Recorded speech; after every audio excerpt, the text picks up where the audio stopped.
사도 요한이 받은 계시를 기록한 책이 요한계시록이라고 제가 말씀을 드렸고, 반모섬에서 주의 날 기도하다가 주님을 만나게 되고 주님이 나타나셨고 이제 주님께서 주신 말씀을 기록한 책입니다. 특별히 이제 주님이 나타나신 모습과 그리고 첫 번째, 두 번째는 소아시아 2장과 3장은 소아시아에 있는 7개 교회에 주님이 주신 말씀을 기록하고 있습니다. 첫 번째가 예배소 교회, 두 번째가 서문화 교회, 그다음에 두아디라 교회, 버가모 교회, 그리고 사대 교회, 그리고 빌라델비아 교회, 오늘 본문에 라오디게아 교회 해서 이제 7개 교회인데, 신학자들은 시대별로 주님께서 그 시대 정황을 가르쳐 주시는 내용이다, 이렇게 말씀하고 있습니다. 그래서 라오디게아 교회가 제일 마지막에 주님이 말씀하신 교회인데, 이것은 말세에 나타날 교회 현상에 대해서 주님이 경고하시면서 주신 말씀으로 이해를 해야 한다는 겁니다. 다시 말해서 말세 교회 성도의 신앙 상태가 어떠하냐? 미지근할 것이라는 겁니다. 차지도 않고 덥지도 않고 열심도 없고 그런 상태에 빠질 가능성이 말세 교회 성도들이 있기 때문에 7개 교회 가운데 마지막 교회인 이 라오디게아 교회는 시대 말에 있게 될 교회 현상에 대해서 계시성을 가지고 말씀하신 것이다, 이렇게 이해를 하고 해석을 하는 주경학자들이 많이 있습니다. 굳이 아니라고 우길 필요는 없다고 생각이 돼요. 왜냐하면 오늘 현대 교회가 사실 열정도 식고 미지근하고 충성도 다 잃고 주님을 바깥에 세워놓고 자기 혼자 예수를 믿는다고 생각하는데, 주님은 밖에 있는 겁니다. 문을 두드리고 있는데 진짜 마음의 첫 자리에 모시지는 않고 입으로는 주여 주여 하는 상태, 그런 상태가 이제 말세 교회의 현상이다, 이렇게 말씀하고 있는 것이라고 받아들여도 틀린 말이 아닐 겁니다. 그렇게 공감하시면 아멘 하십시다. 그러니까 오늘 본문을 의지해서 사랑하는 자에게 요구하시는 것입니다. 내가 사랑하는 자를 징계하노니 하시면서 열심을 내라, 회개해라, 뜨겁든지 차든지 양단간에 결단을 해라, 이렇게 주님이 말씀하시는데, 내가 사랑하는 자를 이렇게 표현하고 있어요. 그러니까 주님이 사랑하지 않는 교회가 아니고 그래도 모양을 갖추고 예수님을 주로 영접하면서 믿음으로 살려고 결단한 교회인데, 주님의 마음에는 차지 않지만 100점짜리도 아니고 60점 커트라인도 아직 못 되는 책망만 받은 교회지만 주님이 사랑하신대요.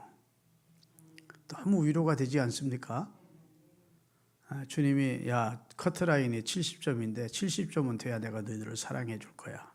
그러면 사랑받을 사람 많지 않을 겁니다. 그런데 라오디게아 교회는 책망만 있지 칭찬은 한마디도 없는 특이한 교회예요.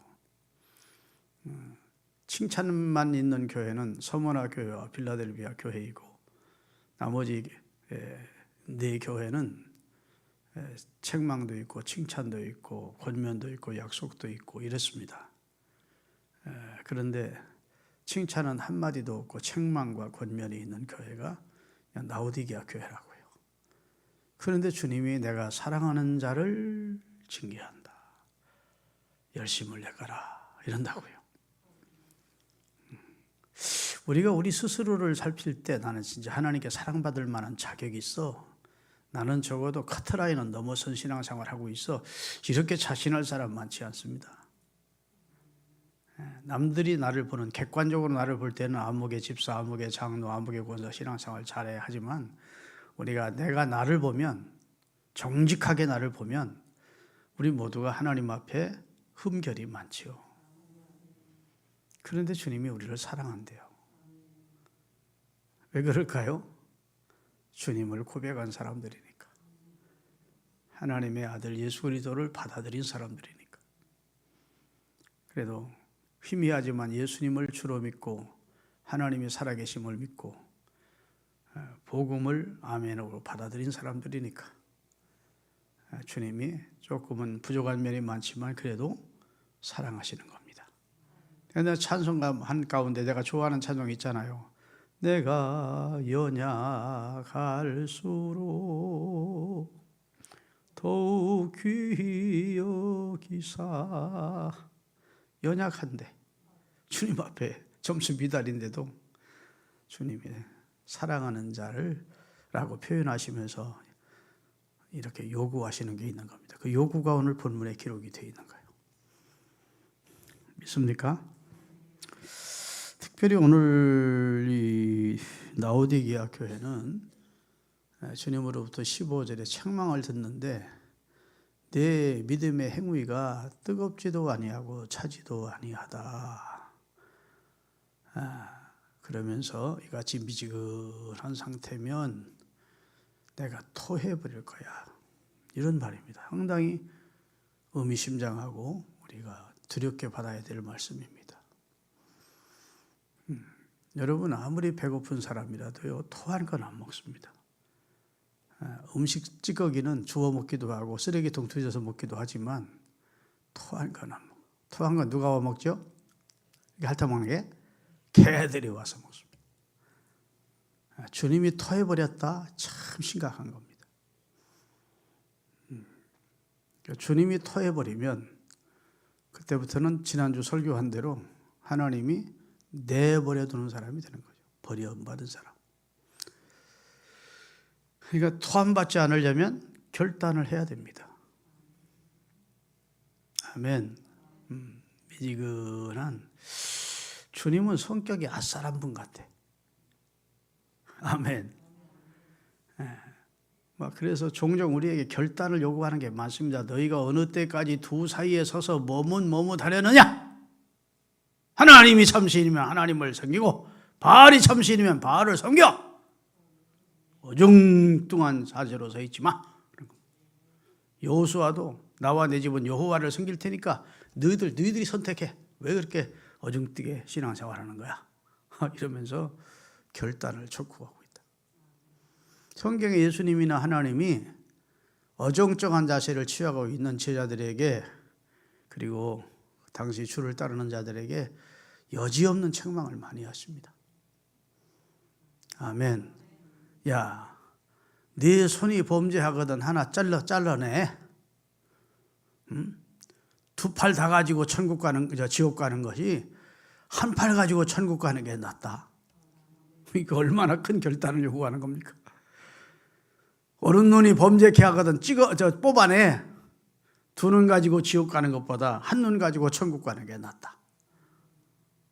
여러분, 진짜 그렇게 하라는 겁니까? 아니면 결단하라는 겁니까? 결단하라는 거예요. 주님은 좋은 사람보다 분명한 사람을 원하는 것 같아요. 분명하라. 결단하고 확실히 하라는 거예요. 왜 하나님께서 다니엘을 좋아했을까요? 다니엘이 바벨론에 포로되어 끌려가서 소년 때부터 뜻을 정했대요. 결단했다는 겁니다. 그래서 다니엘서 1장 8절에 보면 다니엘은 뜻을 정하여 왕의 진미로 자기를 더럽히지 아니하기로. 왜? 우상 앞에 절한 음식으로 자기를 더럽히지 아니하기로 결단했대요. 사드락과 메삭과 아벳노고를 왜 하나님이 좋아하셨습니까? 왜 그를 풀무불 속에서 살립니까? 우리는 우상 앞에는 절할 수 없습니다. 여기서 절하고 나중에 하지 말지. 그리고 하나님도 이해해 주시겠지. 이 상황에서 그렇게 상황 윤리적으로 받아들이지 않고 하나님이 뭐라고 말씀하셨냐면 저들은 삶의 기준이었다. 하나님 우리를 불못불 속에서 살려내실 것이고 그리 아니하실지라도 왕이시여 우리는 우상 앞에는 절하지 않겠습니다. 죽일 테면 죽이시오. 그런 거예요. 그렇게 분명한 자세를 취하니까 하나님이 책임져 주시는 거죠. 믿습니까? 여러분 다윗을 왜 하나님이 좋아하십니까? 소년의 때 아버지 심부름으로 전장에 났어요. 형님들에게 음식을 갖다 주려고. 그런데 골리앗이라고 하는 구척장신 블레셋 장군이 하나님의 이름을 모욕하는 겁니다. 하나님의 사시는 백성 이스라엘을 모욕하는 겁니다. 의분을 느껴서 견딜 수가 없었어요. 다른 사람들은 사시나무들도 벌벌 떠는데 다윗은 그렇지 않습니다. 죽으면 죽으리라고. 저 짐승만도 못한 놈이, 하나님을 모르는 저 이방인 개 같은 자식이 내 주 여호와를 망령되 일컫다니. 너는 칼과 창을 의지해서 내게로 오지만 나는 네가 모욕하는 만군의 여호와의 이름으로 네게 간다. 한번 붙어보자. 아멘. 하나님이 하늘에서 보시고 얼마나 통쾌하셨겠습니까? 이야, 저 당돌하구나. 야, 다윗 저거 평상시에 내가 눈여겨보았는데 내 아버지가 맡겨진 양을 지킬 때 맹수가 오면 양은 죽든 살든 도망가지 않고 양을 지키기 위해서 맹수와 생명 걸고 싸워서 자기 맹수의 입에서 발톱에서 양을 지켜내더니 저걸 왕으로 삼고 내 백성을 맡기면 내 양을 잘 돌봐주겠구나. 아멘. 하나님이 얼마나 기뻐했겠어요. 분명한 입장을 취하니까 하나님 앞에서 사울왕이 야 너 키도 작고 저 사람과 싸움 상대가 안 되겠어 하니까 무슨 말입니까 왕이시여. 사자나 곰의 발톱에서 나를 지키신 하나님이 저 하나님 모르는 이방인 개 같은 놈에게서 나를 지켜줄 겁니다. 이야, 이런 믿음 하나님이 지켜주신 것이죠. 할렐루야. 여러분, 아브라함이라고 하는 믿음의 사람이 제 가정 구원을 위해서 얼마나 매달립니까? 하나님 앞에 50명이면 45명이면 하나님의 이번만 말씀 40명이면 하나님의 용서하시고 한 번만 더 30명이면 아이고 한 번 하나님 더 이러면서 10명까지 내려가잖아요.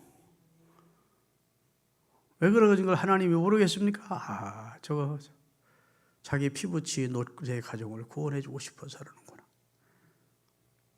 그래서 하나님은 그때 이제 다른 곳으로 가시고 하나님은 올 천사들 셋이 나타났다가 아브라함의 가정에 하나님은 이제 말씀하신 다음 사라지시고 두 천사가 소돔성으로 들어가는 거예요. 근데 그 많은 소돔 사람 중에 어찌 노새 눈에 저분들은 비범한 사람들이구나 하고 자기 집으로 모실 수 있었겠습니까? 누구의 은혜입니까? 하나님이 눈을 밝혀줘 하나님 은혜지요. 생명 걸고 매달리는 아브라함을, 분명한 입장을 취하는 아브라함을 하나님이 기뻐한 거 아니겠습니까? 아멘. 성경에도 보면요, 디메오라는 사람의 아들 바디메오가 두 눈이 멀어서 소경인데, 나면서부터 소경인데 예수님이 여리고로 자기 앞을 지나간다는 말을 듣고 막 소리를 질러대는 겁니다. 다윗의 자손 예수여 나를 불쌍히 여기소서. 조용히 해. 막 주변에서 막 그냥 다 강력하게 제지를 하지만 듣지 않습니다. 그게 바로 뜨거운 겁니다.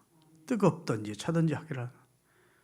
그게 뜨거움이거든요. 하나님을 향한 뜨거운 소원, 뜨거운 기도, 뜨겁게 사모하는 마음, 뜨거운 믿음.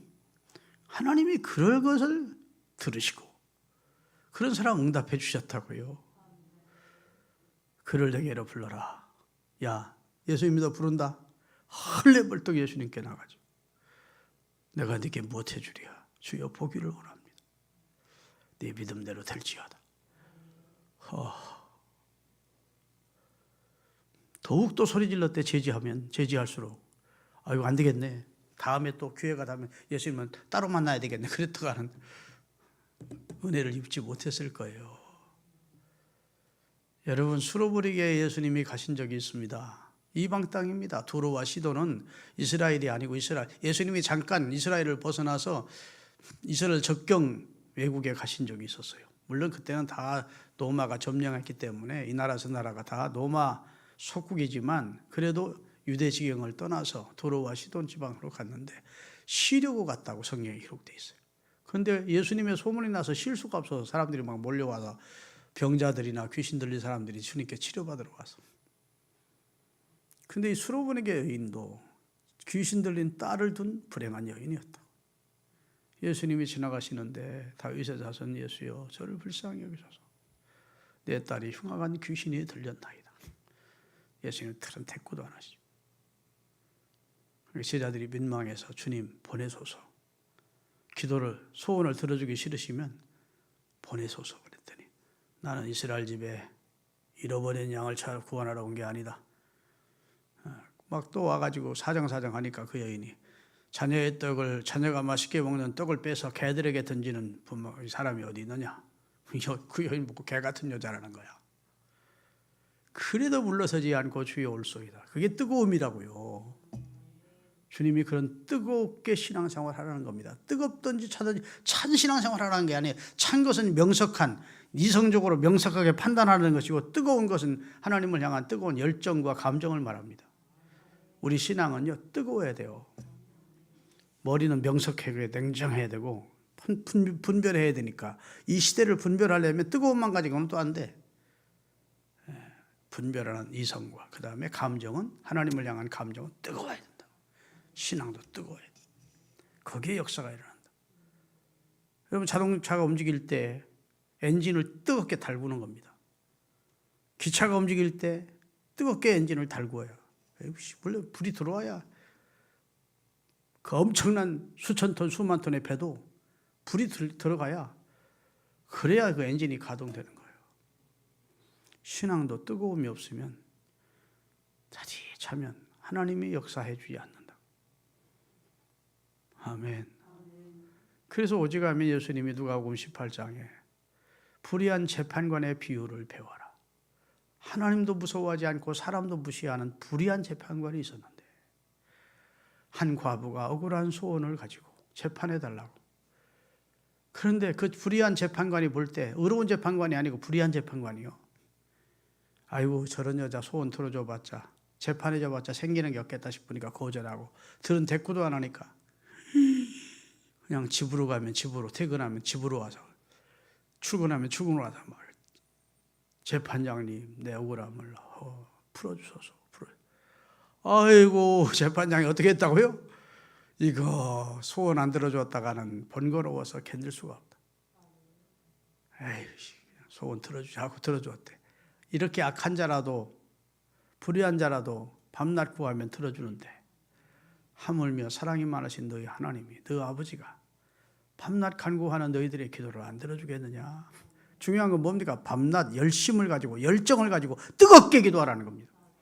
그러면 들어준다는 거예요. 뜨겁게 생각날 때 한 번씩 한번 기도해보고 나중에 안 되면 말고 이런 식이 아니고 뜨겁게 들어줄 때까지. 기도는 도끼질이에요. 도끼질. 나무가 쓰러질 때까지 같은 곳을 치는 거예요. 같은 내용으로. 오늘 기도했다 내일 저 기도했다 하면 본인도 헷갈리고 하나님도 헷갈리죠. 한번 하나님 앞에 어떤 응답을 받아야 됐다고 제목 기도가 정해지면 주님이 들어주실 때까지 해야 응답을 받습니다. 여기 뜨겁든지 차든지 하라는 말은 차든지 하라는 말은 그러면 예수 버리라는 말이 아니고 주님 떠나라는 말이 아니고 이게 미지근한 어중간한 어정쩡한 자세는 주님이 기뻐하지 않는다. 우유부단한 자세 주님이 기뻐하지 않는다는 거예요. 믿으십니까? 망설이기만 하고 결단이 없는 사람 주님이 기뻐하지 않는다는 겁니다. 이것도 아니고 저것도 아닌 사람.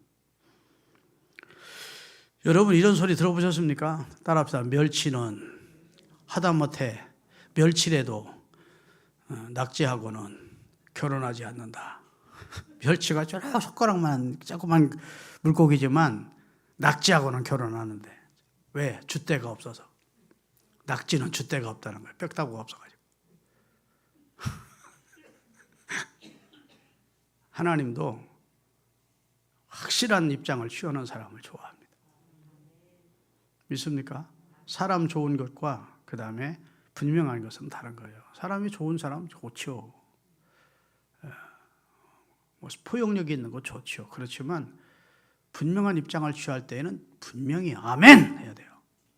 고린도후서 1장 20절입니다. 예수님은 어떤 분이냐? 아멘이래. 하나님의 약속은 얼마든지 그리스도 안에서 예할 수 있는 말씀이라. 하나님의 말씀은 노할 수 있는 말이 하나도 없대. 아니옵니다 할 말이 하나도 없대. 하나님의 말씀은 다 예할 말씀이래.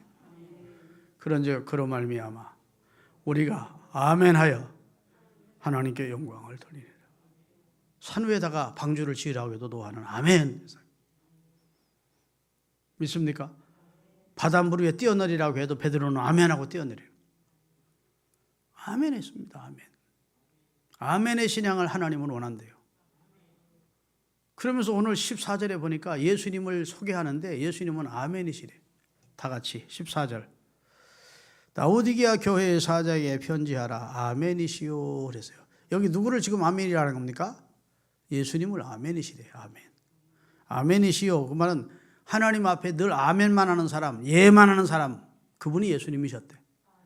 하나님이여, 하나님의 뜻이 십자가를 지는 것이기 때문에 주여 나의 원대로 마시고 아버지의 원대로 되기를 원합니다. 아멘하고 아버지의 뜻을 받아들인 사람, 그분이 예수님이래요.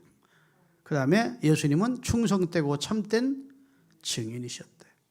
그 다음에 하나님과 함께 창조의 근본이셨던 분이래. 예수님을 이렇게 소개하는 겁니다. 아멘. 그 다음에 충성되고 참된 증인, 하나님의 창조의 근본.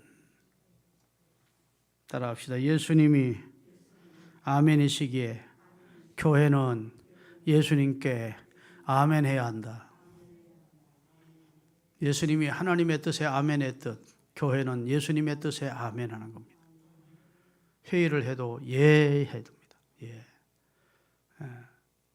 우리가 생각하는 불가능한 것 같아도 주님이 함께 하시면 가능하다고 믿고 예 그래야 합시다. 예 순종하겠습니다. 예 하지.